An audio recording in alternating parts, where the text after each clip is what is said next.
अस्सलाम वालेकुम क्लास, क्या हाल चाल है बेटा? आवाज़ आ रही है सबको? अस्सलाम वालेकुम। किसी को कोई आवाज़ में प्रॉब्लम है तो बता दो।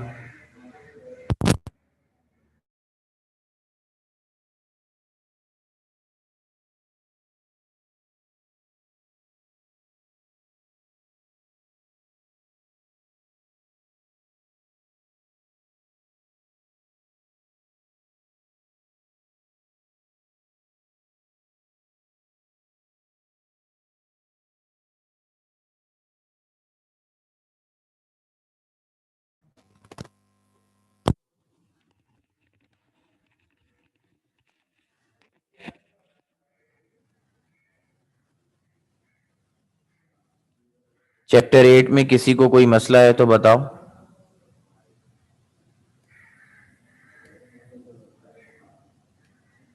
जी बच्चों, आपका माइक भी ऑन है, आप चाहें तो मुझसे माइक पे भी बात कर सकते हैं, ठीक है? ओके, तो फिर हम चैप्टर 9 को कंटिन्यू करें, किसी को कोई इशू नहीं है? चैप्टर 9 को कंटिन्यू करें, किसी को कोई इशू नहीं है?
जी बेटा, अब आ रही है आवाज़?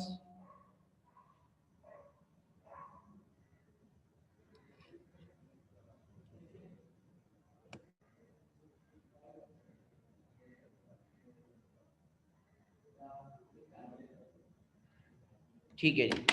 तो जेम्स क्लार्क मैक्सवेल ने इलेक्ट्रोमैग्नेटिक थ्योरी ऑफ लाइट दी थी।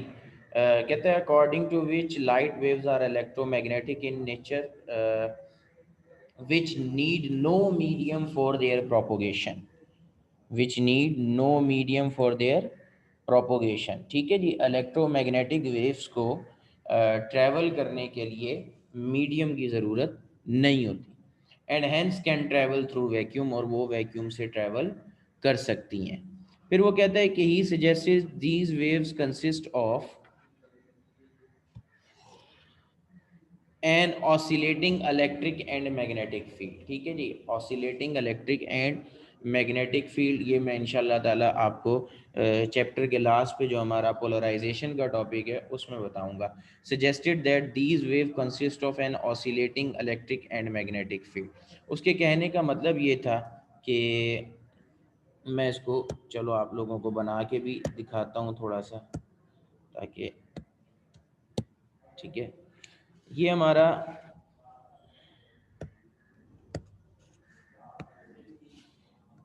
एक्स एक्सिस है, वाई एक्सिस बेटा। ठीक है जी, ये हमारा जेड एक्सिस और ये हमारा एक्स एक्सिस। ठीक है जी।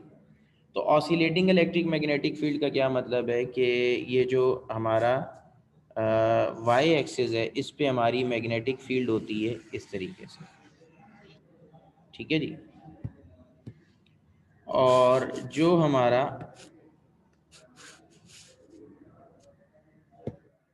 एक्स एक्सिस है, ठीक है जी, उस पे आपकी इलेक्ट्रिक फील्ड होती है कुछ इस तरीके से, और ये तीसरी डायरेक्शन है आपकी डायरेक्शन ऑफ वेव प्रोपोगेशन। तो एक एक्सिस पे आपकी इलेक्ट्रिक वेव्स होती हैं, ठीक है जी, दूसरे एक्सिस पे आपकी मैग्नेटिक वेव्स होती हैं, और तीसरे एक्सिस के ऊपर डायरेक्शन ऑफ वेव प्रोपोगेशन।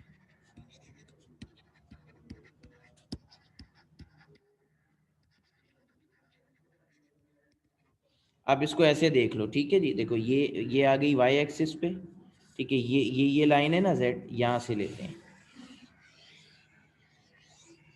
ठीक है जी, ये जेड एक्सिस पे आपकी इलेक्ट्रिकल वेव्स हो गई, ठीक है जी, और एक्स एक्सिस पे आपकी डायरेक्शन ऑफ वेव प्रोपोगेशन, ठीक है जी। तो he suggested that these wave consist of an oscillating electric and magnetic field which are not only perpendicular to each other, मतलब वो एक दूसरे के perpendicular हैं, but also perpendicular to the direction of propagation of wave, बल्कि जिस direction में wave travel कर रही है उसके भी क्या है, परपेंडिकुलर है। These field have same frequencies and phase, मतलब दोनों एक ही टाइम क्रस्ट में होती हैं, दोनों एक ही टाइम ट्रफ में होती हैं, ठीक है जी, मतलब एट अ पर्टिकुलर पॉइंट दोनों इलेक्ट्रिकल और मैग्नेटिक वेव का जो फेज है वो सेम होता है, ठीक है जी, और दोनों की फ्रीक्वेंसी भी सेम होती है। These theory fail to explain photo electric effect and Compton effect, मतलब कहने का ये है कि जो वेव के रिगार्डिंग फिनोमिनास थे वो तो सारे के सारे इस थ्योरी से एक्सप्लेन हो गए, लेकिन जो पार्टिकल नेचर के फिनोमिनास थे वो अभी भी क्या कहते हैं, अंडर एक्सप्लेनेशन थे, उनकी अभी भी कोई एक्सप्लेनेशन मौजूद नहीं थी। यहाँ तक बेटा किसी का कोई सवाल है तो कर ले, यहाँ तक किसी का कोई सवाल है बेटा तो कर लीजिए।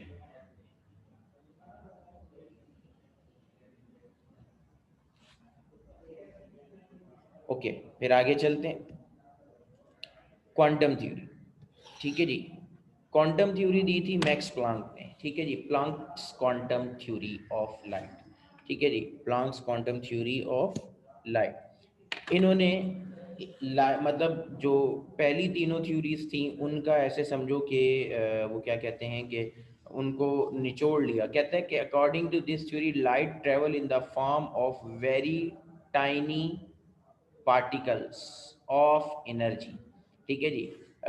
बेटर जो इसकी डेफिनेशन है, ठीक है जी, जो मतलब इस थ्योरी के बारे में वो मैं यहाँ नीचे भी लिखता हूँ, अगर आपको हो तो आप अपने पास इसको राइट डाउन कर लीजिए, ठीक है जी। Light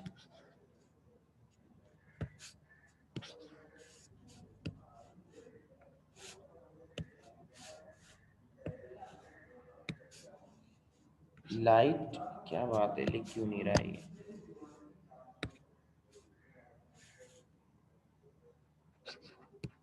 light travel in form of energy packets, ठीक है जी, light travels in the form of energy packets called quanta, each quanta contain tiny, बेटा कॉपी कर लें कोई बात नहीं है, each quanta contain tiny particles with energy, ठीक है जी, समझ आ गई बात की। Light travels in the form of tiny particles of energy called quanta, नहीं, उससे बेहतर बात यह है कि light travel in the form of energy packets called quanta, और each quanta contain tiny particles with energy, ठीक है जी, समझ आ गई बात की। तो क्वांटम ऑफ एनर्जी, ठीक है जी, मतलब वन क्वांटम ऑफ एनर्जी जो हम उसको डिफाइन करते हैं that is E is equal to H nu, H Planck's constant है जिसकी वैल्यू 6.673, मेरे ख्याल में 6.34 है, ठीक है, जो प्लैंक्स कांस्टेंट की वैल्यू है, ठीक है। हम मैं इसको अभी देख लेता हूँ, जस्ट होल्ड,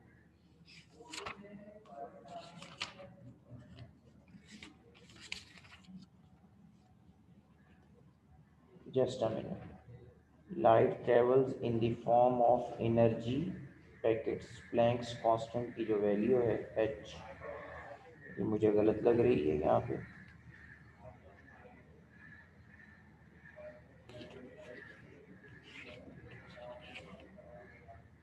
6.63, राइट, ये वैल्यू भी गलत है, 6.637 नहीं है, एक्सपोनेंट -34 जूल सेकेंड बिल्कुल सही है, ठीक है जी। इन दोनों को 6.626 या 6.63।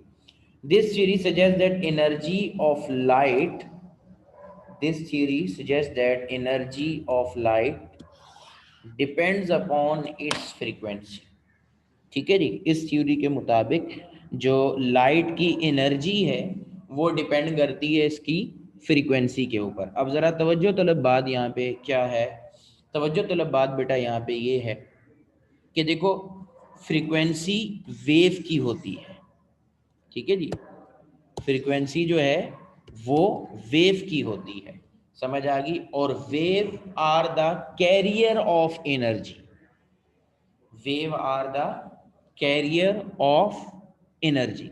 तो इस थ्योरी की वजह से जो क्या कहते हैं, मतलब पार्टिकल नेचर ऑफ लाइट है उस पे भी, वो भी थोड़ी बहुत जो है वो उसकी तरफ भी इशारा करती है ये थ्योरी, और जो लाइट की वेव नेचर है उसकी तरफ भी इशारा करती है, और डिफरेंट फिनोमिनास को जो है ये जो थ्योरी खसूसन जो हमने प्रीवियसली पढ़ा कि मैक्सवेल की जो थ्योरी है इलेक्ट्रोमैग्नेटिक, वो फोटो इलेक्ट्रिक इफेक्ट और कॉम्पटन इफेक्ट को एक्सप्लेन नहीं करती, उसको एक्सप्लेन करने में क्या मदद मिली हमें। यहाँ तक किसी का कोई सवाल है बेटा तो कर लीजिए, अदरवाइज फिर आगे चलेंगे।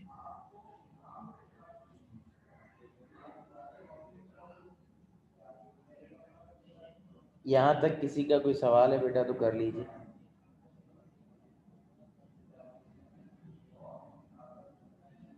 कोई एक आदमी जवाब नहीं देता, चलो मर्जी तुम्हारी।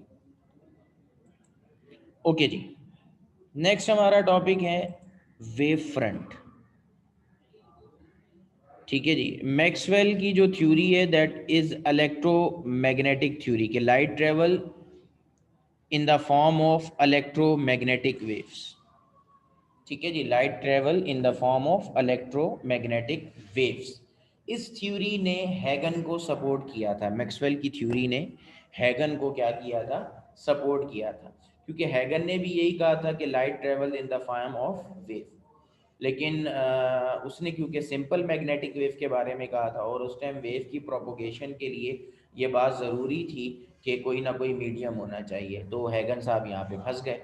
तो जो मैक्सवेल की थ्योरी है इलेक्ट्रोमैग्नेटिक थ्योरी, जिसके मुताबिक light travel in the form of electromagnetic wave, उसने हैगन की थ्योरी को बहुत सपोर्ट किया।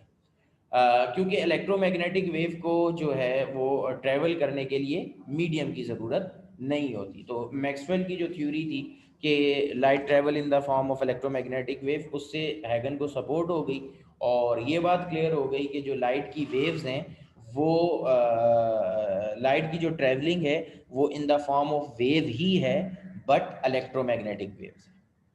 अच्छा, फिर ये हैगन ने इस पे मज़ीद काम किया, और हैगन प्रिंसिपल और वेव फ्रंट के बारे में बात की कि जो जैसे हम लोगों का चेहरा होता है, ठीक है, हम कहते हैं ना, मतलब फ्रंट से कैसी है, मतलब कोई गाड़ी देख रहे हैं, कोई और चीज़ देख रहे हैं, मतलब इस तरह कहते हैं ना कि यार फ्रंट कैसा है, घर देखने जा रहे हैं, यार घर का फ्रंट बहुत शानदार बना हुआ है। तो इसी तरीके से वेव फ्रंट होता है, यानी कि जो वेव है उसका फ्रंट कहलाता है वेव फ्रंट। कहते हैं it is the locus of all the particles travelling in the same medium in same phase, not some, in same phase, ठीक है जी, इन सेम। ये कुछ एरर्स हैं,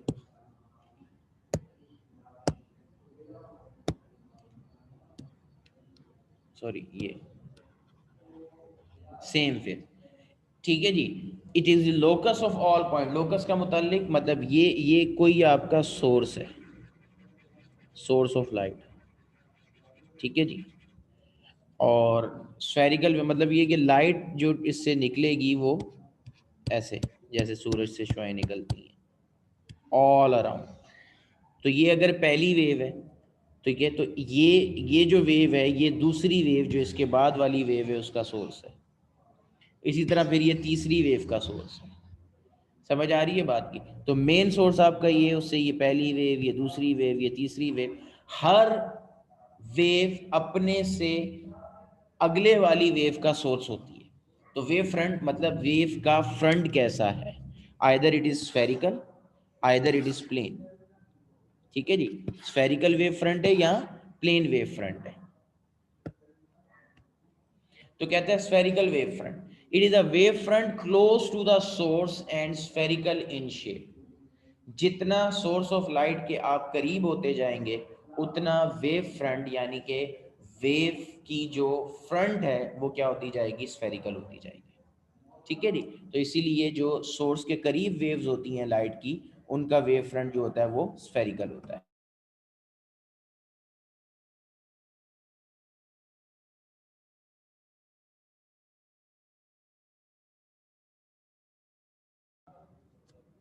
ठीक है जी। तो वेव फ्रंट जो होता है लाइट की उन वेव्स का जो सोर्स के करीब होती हैं उनका जो वेव फ्रंट होता है वो क्या होता है, स्फेरिकल होता है। दूसरी चीज, अब ये देखो यहाँ पे एक और गलत चीज हुई हुई है, ये नंबर 2 हो जाएगा आपका प्लेन वेव फ्रंट, ठीक है जी। कहते हैं it is the part of wave front for far from the source, not four, far from the source and plane in shape, ठीक है। बहुत सारी गलतियां हैं चीज़ों में, कोई मसला नहीं है, साथ साथ सही होती जा रही है।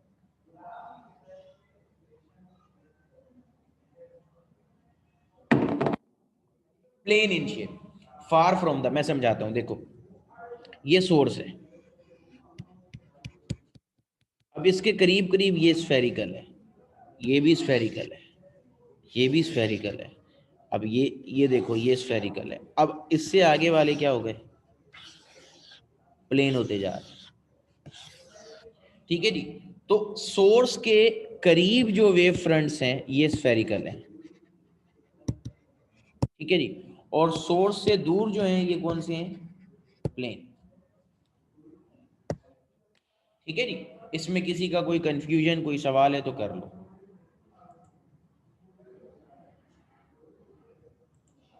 जी बेटा, किसी का कोई क्वेश्चन है तो कर लो।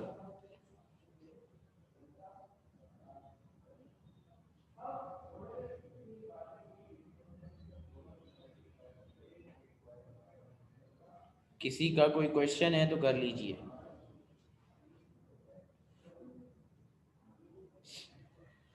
ओके, फिर आ जाता है हैगन्स प्रिंसिपल, ठीक है जी। हैगन प्रिंसिपल, ये वेव फ्रंट की भी जो बात है ये हैगन्स ने ही दी थी, ठीक है जी।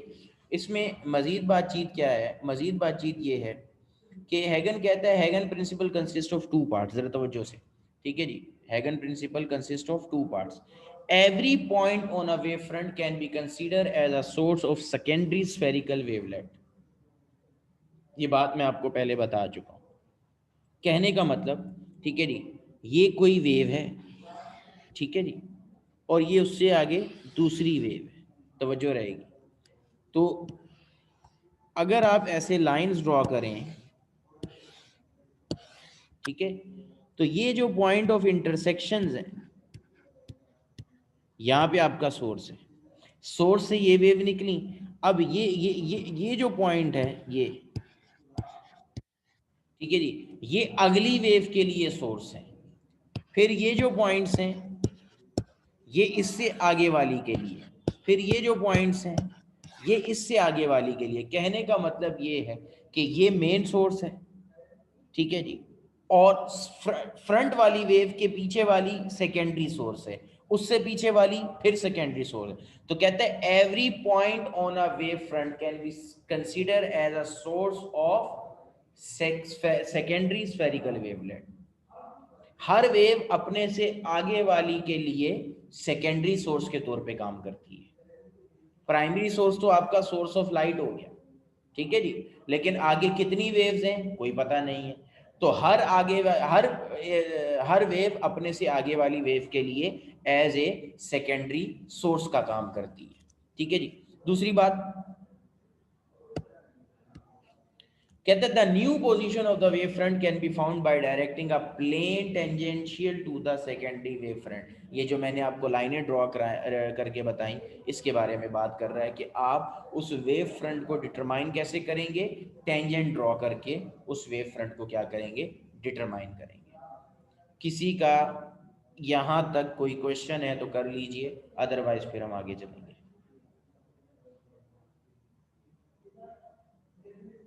जी बच्चों, किसी आदमी का कोई सवाल है तो कर लीजिए, अदरवाइज आगे चलेंगे। ओके, तो फिर हम चलते हैं नेक्स्ट स्लाइड अपनी पे। नेक्स्ट चीज है इंटरफेरेंस ऑफ लाइट। अच्छा जी, हुबैब और इरसा, बेटा मैं आपको लास्ट पॉइंट पहले समझा चुका हूँ, ठीक है जी। ये जो वेव है और ये वेव है, अब मैं ये कह रहा हूँ कि ये वेव इसके लिए सेकेंडरी सोर्स है, ठीक है जी। तो अब पॉइंट सेकेंडरी सोर्स का डिटरमाइन कैसे करेंगे, ठीक है जी। ये आपका सोर्स है, तो लाइन ड्रॉ होंगी ऐसे, तो ये वो पॉइंट है, ठीक है जी। और ये वो टेंजेंट्स हैं, ये टेंजेंट्स हैं, ठीक है जी, ठीक है। समझ आ रही है बात की, ये वो पॉइंट्स हैं और ये वो लाइंस हैं जिससे हम वेव फ्रंट के सोर्स को डिटरमाइन करेंगे। मैं अभी बता के गया हूं कि ये चीज मैं बता चुका हूं। अब क्लियर है या अभी भी कोई गुंजाइश है?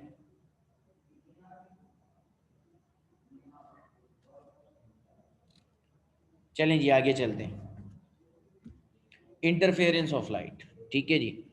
इंटरफेरेंस जैसे कि इससे नाम से जाहिर है, ठीक है जी। और हम पाकिस्तानी लोगों को तो अल्लाह मौका दे इंटरफेयर करने का, ठीक है जी। बात कोई हो रही होती है और हम लोगों को बीच में इंटरफेयर करने की माशाल्लाह बहुत कम आदत है। हम बहुत कम इंटरफेयर करते हैं एक दूसरे के मामलात के अंदर, अपने मामला संभाले नहीं जाते और एक दूसरे के मामलात के अंदर तो हम सारे के सारे डॉक्टर भी हैं, हकीम भी हैं, इंजीनियर भी हैं, प्लम्बर भी हैं, ठीक है जी, और पता नहीं क्या क्या है। तो इंटरफेरेंस ऑफ लाइट के जब लाइट की दो वेव्स आपस में मिलती हैं तो क्या होता है?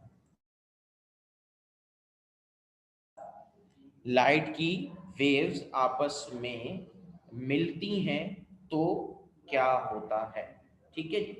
समझ आ गई बात? तो इस चीज को कहते हैं इंटरफेरेंस, ठीक है जी। जब दो लाइट की वेव्स जो हैं आपस में टकराती हैं, इस प्रोसेस को क्या कहते हैं? इंटरफेरेंस। कहते हैं when two light waves superpose on each other, कहने का मतलब एक दूसरे से मिलती हैं, they either enhance the effect और cancel the effect of each other. या तो वो एक दूसरे के इफेक्ट को बढ़ा देती हैं या फिर एक दूसरे के इफेक्ट को कैंसिल कर देती हैं। This phenomena is called interference of light. This phenomena is called interference of light, ठीक है जी। अब अगर वो एक दूसरे के इफेक्ट को बढ़ाएंगी, मतलब लाइट जो है वो ज्यादा हो जाए, लाइट जो है वो ज्यादा हो जाए तो ये चीज कहलाएगी इंटरफेरेंस। और अगर ये इस चीज को कम करेगी, यानी कि लाइट जो है वो आपकी क्या हो जाए, कम हो जाए, तो ये चीज कहलाएगी,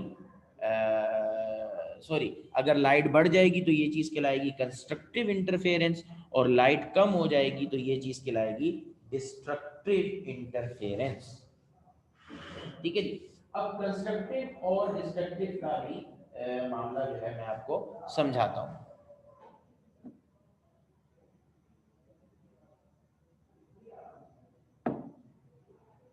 कंस्ट्रक्टिव इंटरफेरेंस कब होगा? कि जब दो लाइट की वेव्स, ठीक है जी, उनकी जो फ्रीक्वेंसी है वो सेम हो, ठीक है जी। समझ आ रही है बात की? तो इंटरफेरेंस पढ़ने से पहले, ठीक है जी, हम थोड़ा सा एक आगे की चीज अगर पढ़ें कि इंटरफेरेंस होने का वो जिसको कहते हैं कि इंटरफेरेंस होगा कब, यानी कि कंडीशंस ऑफ इंटरफेरेंस की तरफ अगर हम चलें तो वो ज़्यादा बेहतर है, वो मैंने आगे लिखी हुई हैं, तो हम पहले उनको देखते हैं। या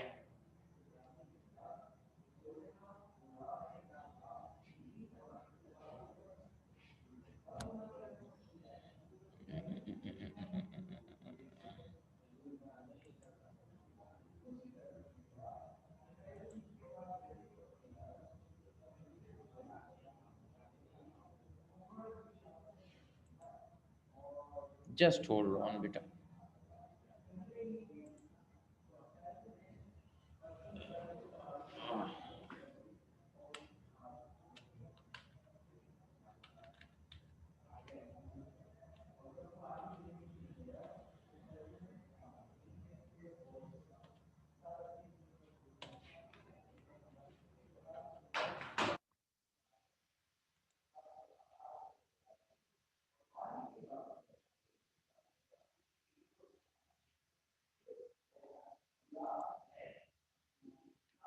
नेसेसरी कंडीशंस फॉर इंटरफेरेंस, ठीक है जी, necessary conditions for interference.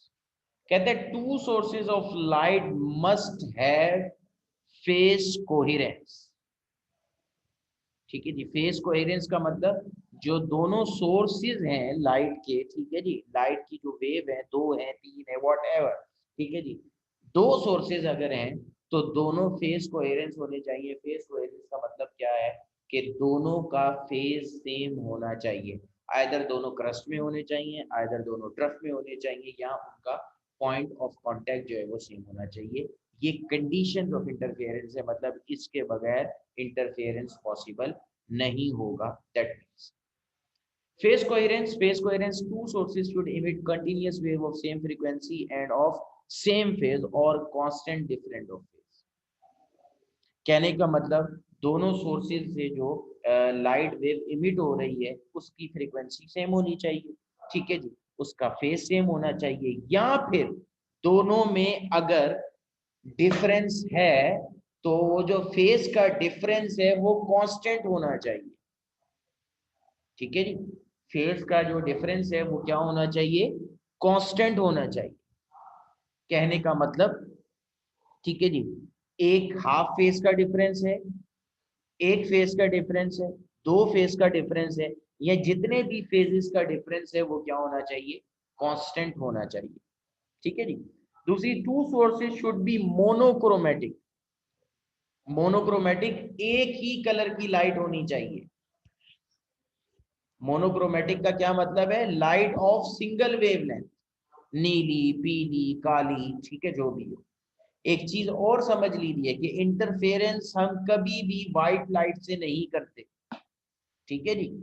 White light interference of light के लिए फिनोमिना को एक्सप्लेन करने के लिए या एक्सपेरिमेंट करने के लिए इंटरफेरेंस ऑफ लाइट के फिनोमिने को व्हाइट लाइट इस्तेमाल नहीं होती,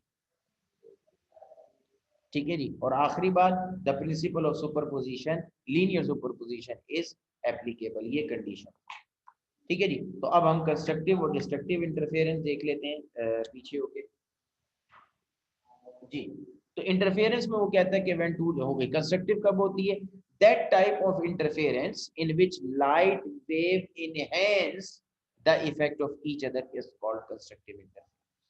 मतलब रोशनी जो है, लाइट जो है वो क्या हो जाए, बढ़ जाए, क्या हो जाए, बढ़ जाए, समझ आ रही है, कमरे की रोशनी जो है वो बढ़ जाएगी, तो इस चीज को क्या कहेंगे, constructive interference.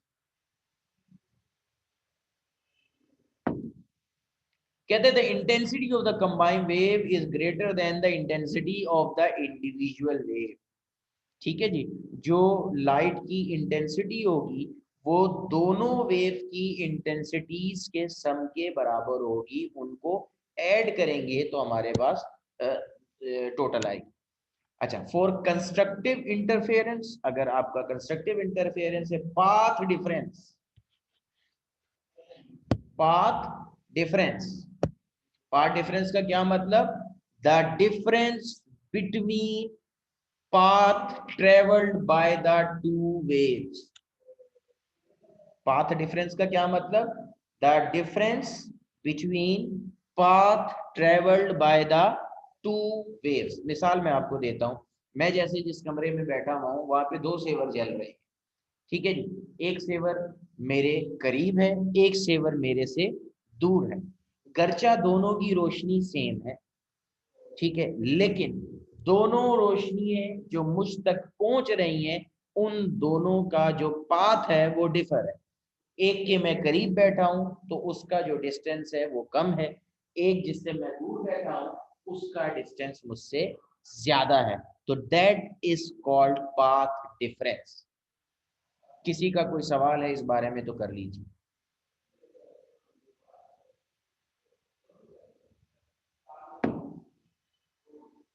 Ji, the path difference between the waves must be an integral multiple of wavelength.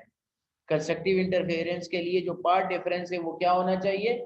Must be an integral multiple of wavelength. क्या मतलब?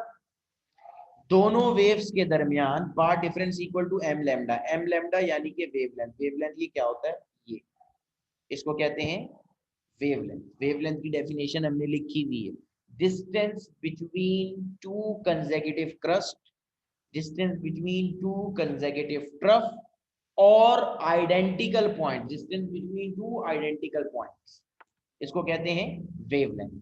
तो जो कंस्ट्रक्टिव इंटरफेरेंस है उसमें क्या होना चाहिए कि जो दोनों वेव्स हैं उनका दरमियान का जो पाथ डिफरेंस है वो कितना हो? 1 वेवलेंथ के बराबर हो, 2 वेवलेंथ के बराबर हो, 3 4 10 50 जितने भी वेवलेंथ हो वो कंप्लीट हो।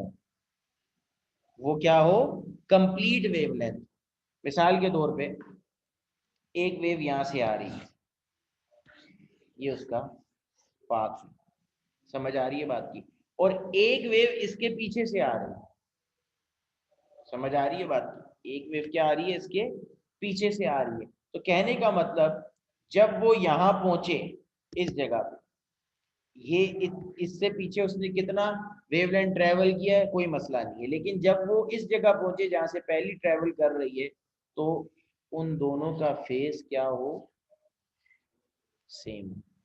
क्रस्ट पे क्रस्ट आए, ट्रफ पे ट्रफ आए, क्रस्ट पे क्रस्ट, ट्रफ पे ट्रफ, ठीक है। बेशक वो उससे ज्यादा डिस्टेंस ट्रेवल कर रही है, ठीक है जी, लेकिन जो जो डिस्टेंस उसका ज्यादा है वो उसमें इतना वेवलेंथ ट्रेवल करे कि वो जब उस जगह पहुंचे जहां पे पहली वेवलेंथ शुरू कर रही है तो दोनों का फेज सेम हो। अगर पहली क्रस्ट में है तो ये भी क्रस्ट में हो, और अगर पहली ट्रफ में है तो ये भी ट्रफ में हो, तो कंस्ट्रक्टिव इंटरफेरेंस होगा।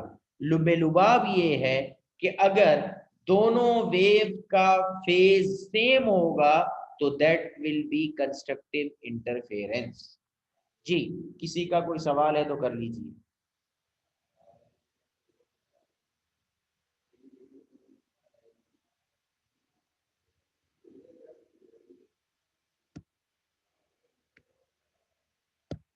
डिस्ट्रक्टिव इंटरफेरेंस,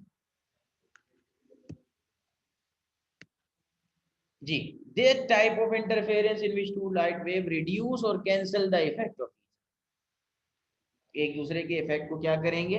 कैंसल करेंगे, इज कॉल्ड डिस्ट्रक्टिव इंटरफेरेंस, ठीक है जी। कहते हैं the intensity of the combined wave is zero और less than the intensity of individual waves. जो रिजल्टेंट मिलेगा, जो लाइट आपको रिजल्टेंट के तौर पे मिलेगी वो क्या हो जाएगी? कम हो जाएगी या बिल्कुल जीरो हो जाएगी। कहते हैं for destructive interference path difference must be an odd multiple of wavelength that is lambda by 2, M plus half lambda. मतलब दो वेव्स के दरमियान आधा, डेढ़, ढाई, साढ़े तीन, ठीक है, मतलब हाफ वेवलेंथ का डिफर होना चाहिए। कैसे समझो? मतलब एक वेव यहां से शुरू हो रही है,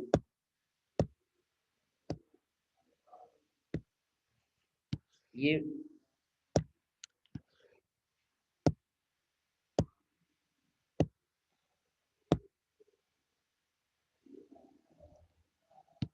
कोई वेव यहाँ से शुरू हो रही है। अब जो दूसरी वेव जो ज्यादा फासला तय करके आ रही है,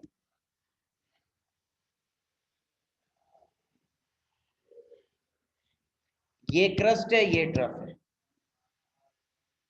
ठीक है जी। ये ऑपोजिट फेज हो गया। क्या फेज हो गया? Opposite phase. तो ये जो हाफ वेव लेंथ का डिफरेंस है ना, ये डिस्ट्रक्टिव इंटरफेरेंस की वजह बने।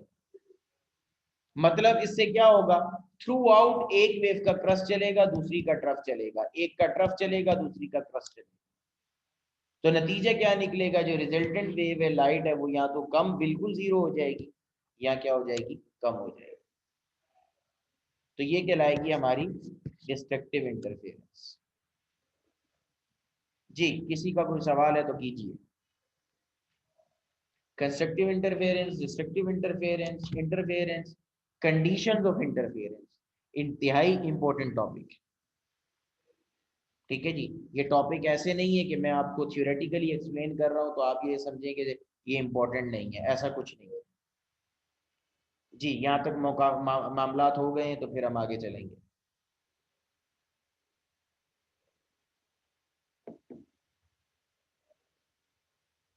किसी का कोई सवाल है बेटा तो बताइए।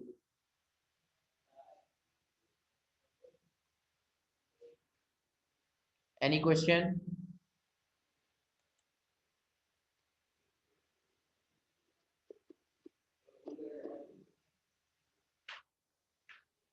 चलें, मेरे ख्याल में नहीं है। तो फिर हम आगे अपना काम शुरू करते हैं, और that is known as Young's double slit experiment, जो कि इंतहाई इंपॉर्टेंट सवाल है। ठीक है जी, बोर्ड के पेपर के हिसाब से लॉन्ग क्वेश्चन है इस चैप्टर का। पहले सवाल लिखवा रहा हूँ, क्योंकि फिर वाइस बाद में बोलेगा कि सर इसका सवाल लिखवा दीजिए। तो सबसे पहले सवाल लिखवाने लगा हूँ, उसके बाद फिर आगे काम चलेगा।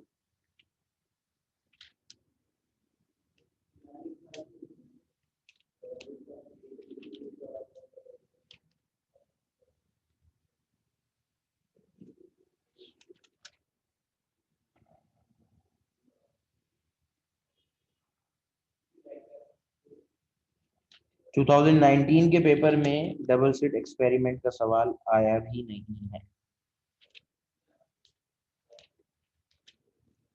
ठीक है जी, 2019 में डबल स्लिट एक्सपेरिमेंट मुझे तो नज़र नहीं आ रहा। ठीक है जी। और मतलब इंतहाई इम्पोर्टेंट चैप्टर है, चैप्टर 9 आप लोगों के हवाले से, क्योंकि दो ऐसे सवाल जो मतलब एक डबल स्लिट एक्सपेरिमेंट और एक न्यूटन रिंग का, ये दोनों ना 18 में आए हैं और ना 19 के अंदर आए हैं। ठीक है जी, 17 में ये सवाल आया हुआ है। तो as per paper point of view, that question is much much more important for you people. तो लॉन्ग क्वेश्चन है। ठीक है जी। सवाल है, give the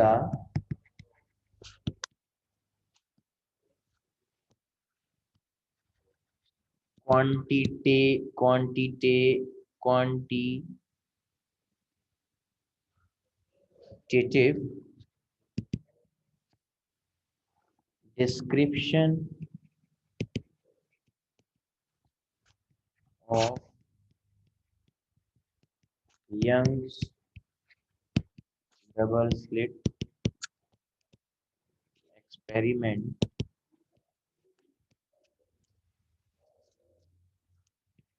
and derive expression for string spacing। ये हमारा सवाल है। ठीक है जी। और सवाल तो कहने को ये बहुत छोटा है, लेकिन इसका जवाब बहुत ही लंबी है। क्वेश्चन कॉपी कर लें तो फिर मुझे बता दीजिए, हम फिर आगे चलेंगे।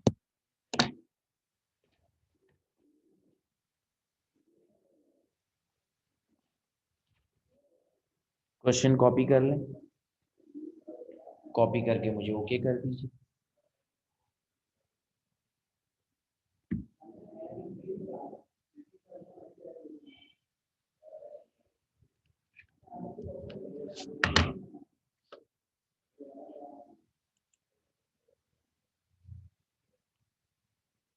Expression for fringe, FRINGE, fringe spacing. Expression for fringe, FRINGE, fringe spacing.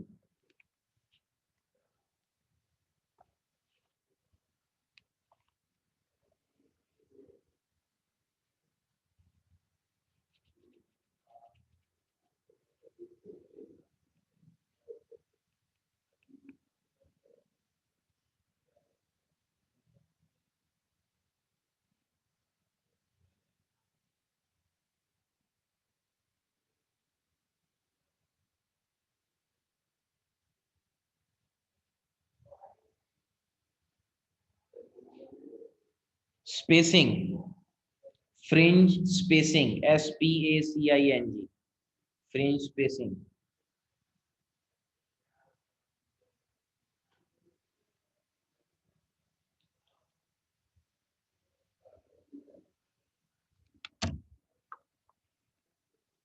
सवाल लिख लिया है तो ओके करते हैं बेटा।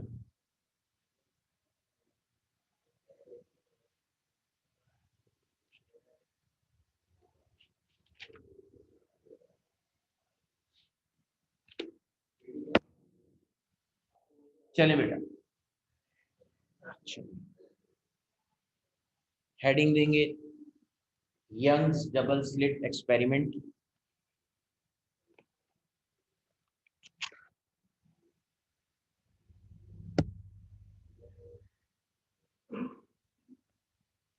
ठीक है जी, हेडिंग देंगे यंग्स डबल स्लिट एक्सपेरिमेंट की।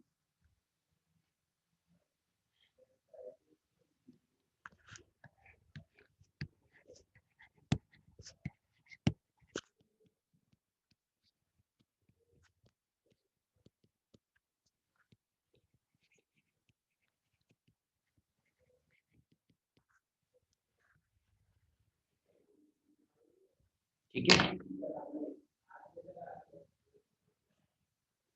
और मैं डिक्टेट कर रहा हूं, आप लोग लिखेंगे। रेडी हैं, लिखवाऊं?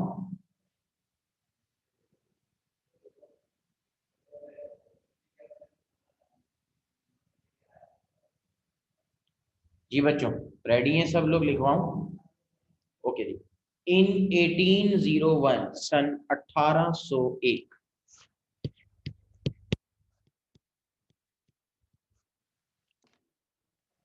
इन 1801, सन 1801, Thomas young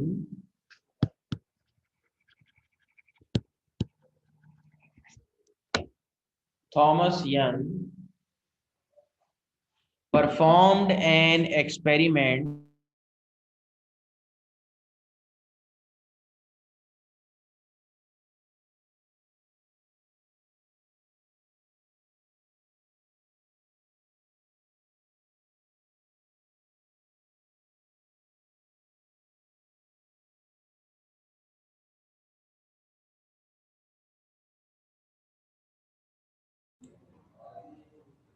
in 1801, Thomas Young performed an experiment.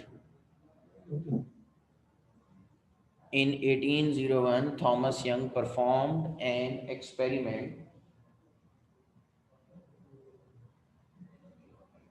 to explain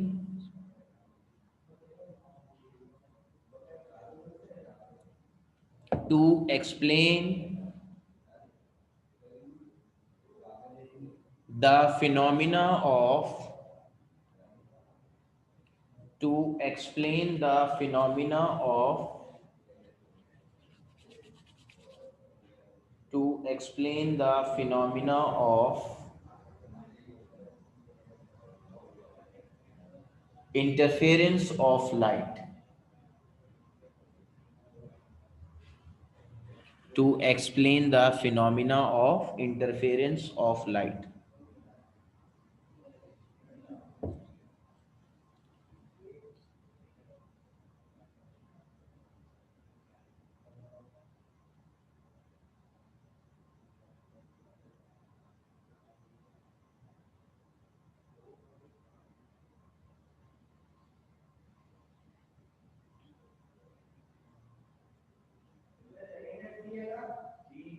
To explain the phenomena of interference of light.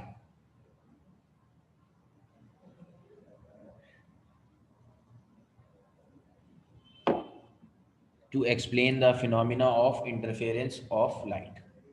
Done हो गया बेटा?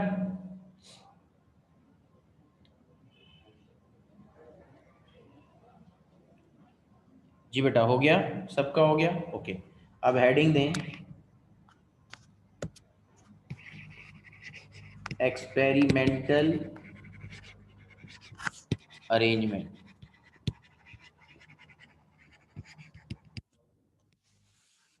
ठीक है जी, एक्सपेरिमेंटल अरेंजमेंट जो उन्होंने किया था वो।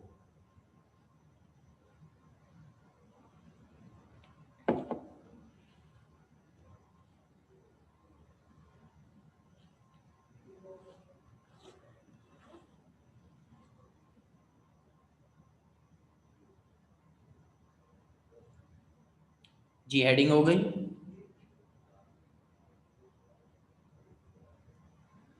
जी बच्चों हेडिंग हो गई? ओके लिखें, light from a monochromatic source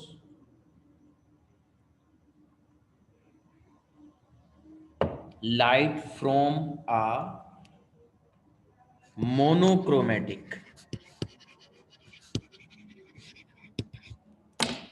light from a monochromatic source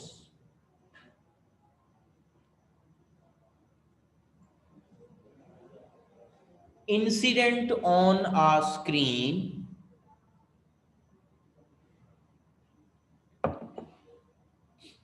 incident on a screen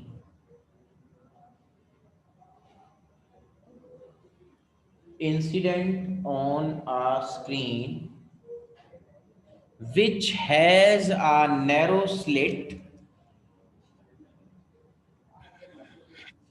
S naught, which has a narrow slits, which has a narrow slit, A key, which has a narrow slit, S naught, full stop, which has a narrow slit, S naught, full stop. आ गए यहां तक? जी बेटा आ गए यहां तक?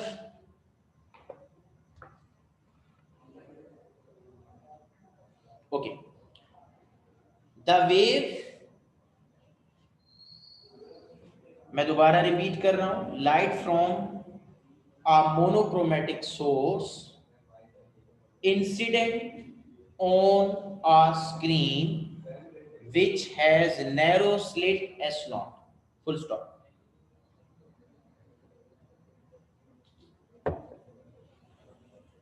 The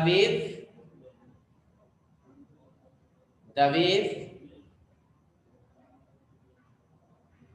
emerge out, the wave emerge out, the wave emerge out, the wave emerge out from this slit, the wave emerge out from this slit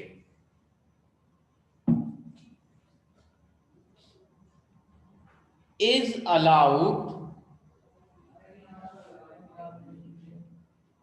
is allowed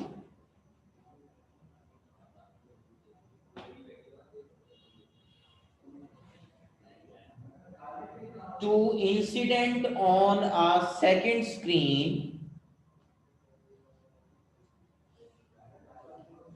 is allowed to incident on a second screen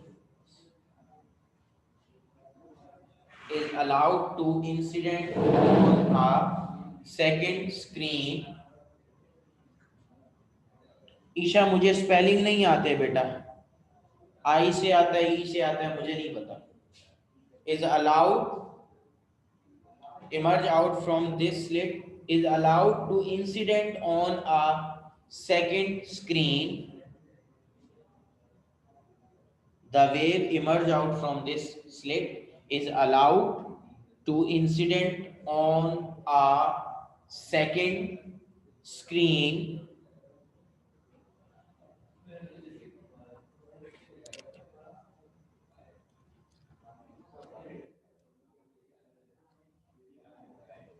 which has which has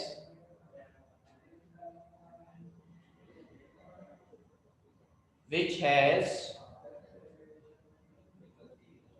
two TWO2, which has two narrow which has two narrow which has two narrow comma parallel which has two narrow comma parallel slits S1 and S2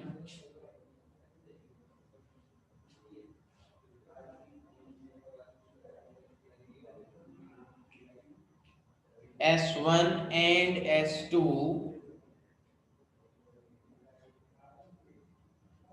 separated by distance small d,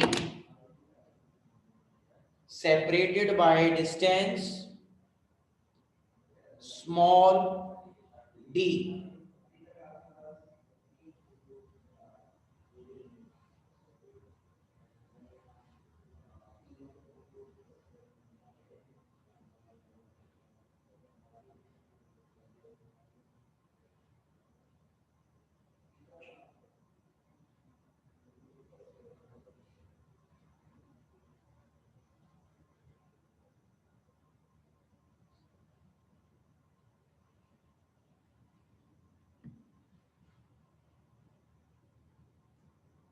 separated by small distance छोटा D. आगे बेटा यहां तक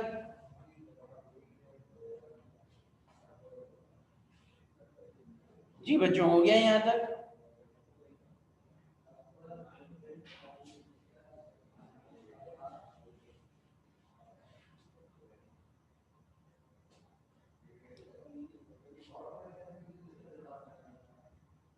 The two rays of light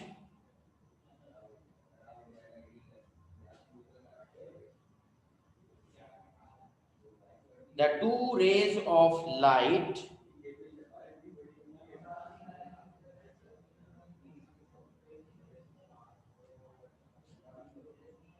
coming from slits S1 and S2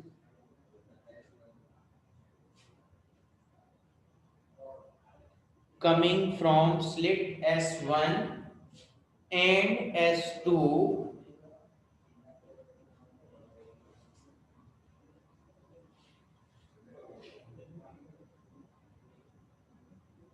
the two rays of light.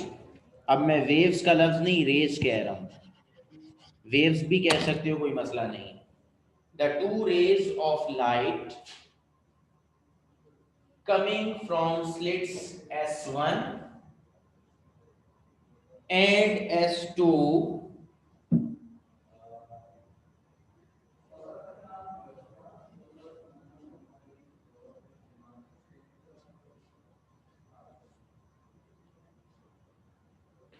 interfere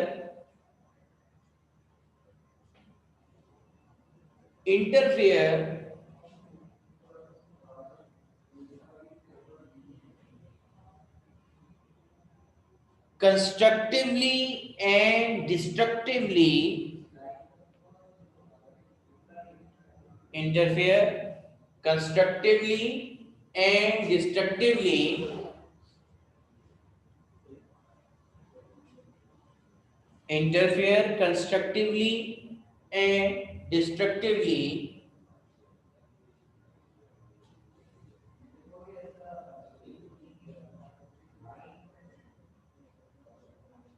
depending upon their path difference,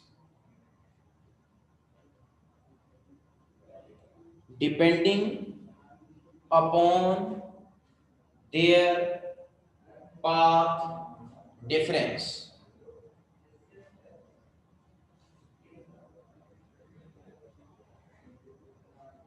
depending upon their path difference, full stop। यहां तक आ गया बेटा?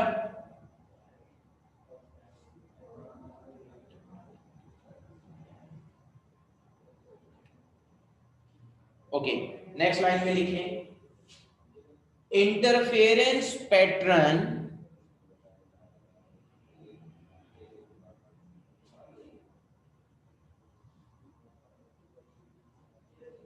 interference patterns,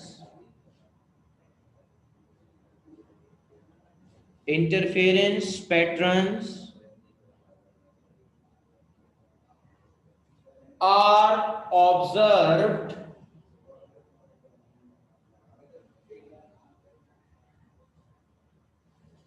interference pattern are observed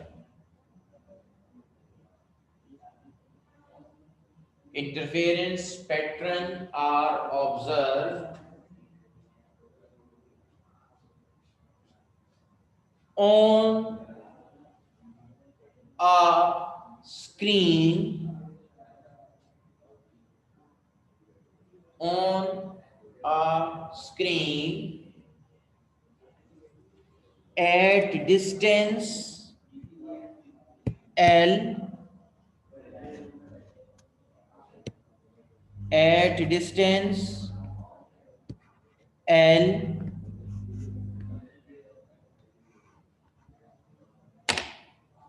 from slit screen, from slit screen,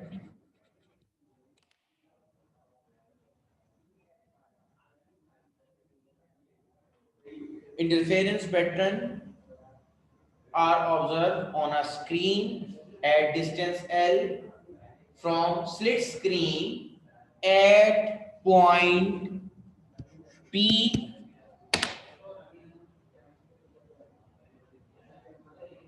at point P at distance Y,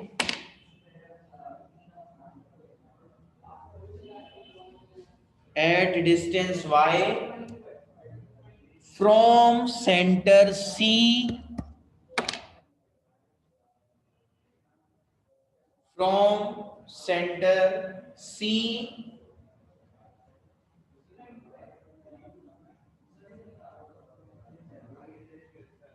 of the screen,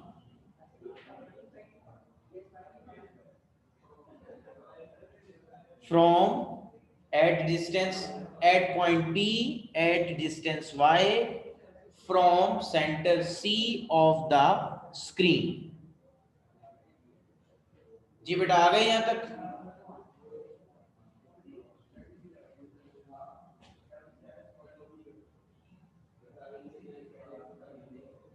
आ गए बेटा यहां तक?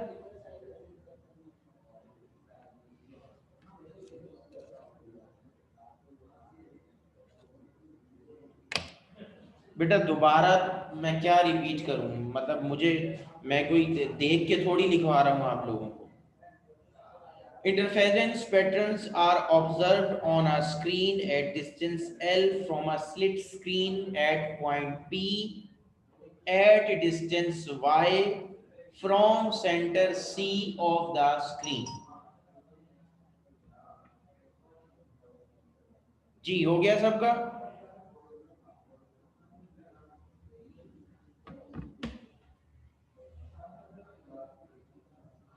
Vice इरसा कर लिया बेटा? ओके। अच्छा, अब सेंटर पे क्यों नहीं कर रहे? तो सेंटर नीचे एक लाइन नीचे लिखो नोट, और नोट के अंदर ये बात लिखो, ये बात एमसीक्यूज में भी आती है।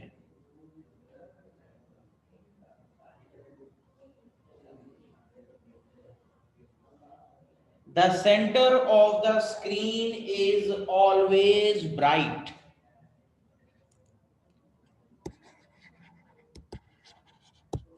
The center of the screen is always bright. BRIGHT. The center of the screen is always bright.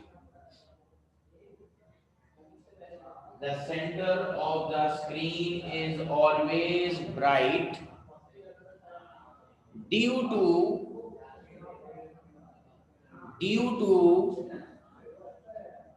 zero path difference. The center of the screen is always bright due to zero path difference.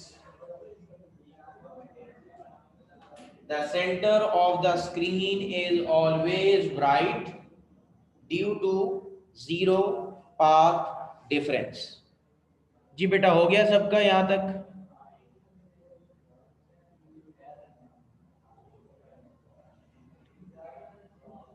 हो गया बेटा सबका? Okay, ये हमारी experimental arrangement की description होगी। Next class में हम इसकी डायग्राम बना के इसकी डेरिवेशन करेंगे। यहाँ तक किसी का कोई क्वेश्चन है तो कर लो, अदरवाइज क्लास ऑफ करेंगे।